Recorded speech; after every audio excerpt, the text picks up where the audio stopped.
दीदी नमस्कार। नमस्कार नमस्कार दीदी नमस्कार। ହେଲା तो पिला माने पृष्ठा नंबर 36 को आड़ाओ। दीदी आज कौन पढ़िबा?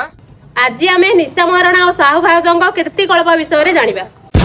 साहित्य दीदी ए केही अन्य मनस्क हबनी, that is very very important topic. Okay तो एमानकर जन्म निघी निघिया खोरा बेल रे होइथिला आउ एमाने यात्रा जगत को पूरा कलंकित करी रखिछंती। उदाहरण स्वरूप जदि जड़े बापा ता झील सहित यात्रा देखा जाऊँगी तो सेठू से माने लज्जित हुई घर को फेरुछंती। ये बड़ी अच्छी बात कही आप। आउ खास करी 18 वर्षर कम बयसंग पिलांक ऊपर यार बेसी प्रभाव पड़ुछि। भाई मोर पाठ पढ़ियार बयस होइछि मु जाउ।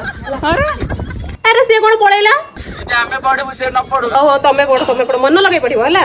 एमानंक पाखरे युद्ध करिया पई बहुत बड़ बड़ अस्त्र शस्त्र रहिछि, कारण तांको पाखरे बहुत बड़ बड़ बम रहिछि। तो पिला माने आज पई एतिकी, काली आमे तांको बड़ बम विषय रे आलोचना करिबा।